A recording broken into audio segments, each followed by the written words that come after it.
राम राम भाई सारा ने ऐसा तो मैंने कभी सोचा ही नहीं था कि हमारे मकान का काम लगेगा और एक भैया जी मुरमा पटकने आएंगे तो कुछ ऐसा ट्रैक्टर ऊपर से नीचे उठेगा, हर बार गिरेगा। तो भाइयों ट्रैक्टर में कुछ इतना बड़ा नुकसान हो जाएगा। तो आप देख ही सकते हो कि कितना ज्यादा नुकसान हो गया है। फिर भाइयों खींचते ही चला जाता है ट्रैक्टर। फिर भाइयों हम डायरेक्टली आ जाते हैं रेंच और आ जाने के बाद हमने लगाया 10-10 रुपए का भाइयों गन्ना का जूस, क्योंकि भाइयों ये पीने के बाद बहुत ही ज्यादा सुकून फील होता है। फिर भाइयों आप सब देख ही सकते हो। फिर मैं आ जाता हूँ भाइयों अपने मस्त अपने प्लॉट पे आ जाने के बाद यहाँ पे देख सकते हो सब कोई करियर मारियर है जो कि अपने गाँव के ही है। और भाइयों फिर मैं यहाँ पे अपना व्यू चेक करने लगता हूँ, बहुत ही नज़ारा अच्छा आता है। फिर भाइयों हमारे भैया जी के फिर भाइयों हम चले जाते हैं चाचा जी के मकान पे, क्योंकि भाइयों उनका भी यहाँ पे काम लग रहा था। तो भाइयों जैसे कि पिलर खड़े होते हैं तो वो उन सेट हो जाता है ना, तो ये वाले सामान लेके हम जल्दी से आ जाते हैं अपने मकान पे आ जाने के बाद यहाँ पे मैं भाभी जी के मकान पे आ जाता हूँ डायरेक्टली, क्योंकि भाइयों मेरे को खाना खाना था। तो भाभी जी ने यहाँ पे मस्त खाना खाया। फिर भाइयों मैंने आराम किया, यहाँ पे भाभी जी सिलाई सीख रही थी।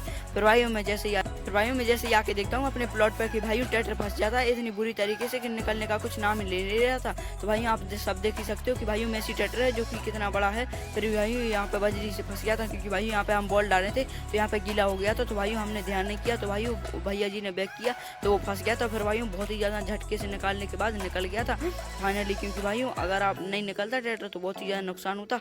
और भाइयों हमको भी कहीं से ट्रैक्टर अरेंज करके दूसरा वाला अरेंज करके ले आना पड़ता। फिर भाइयों आप सब देख ही सकते हो कि कितना मस्त ट्रैक्टर निकल जाता है। वो गड्ढा भी आप सब देख ही सकते हो कितना भरा हुआ था।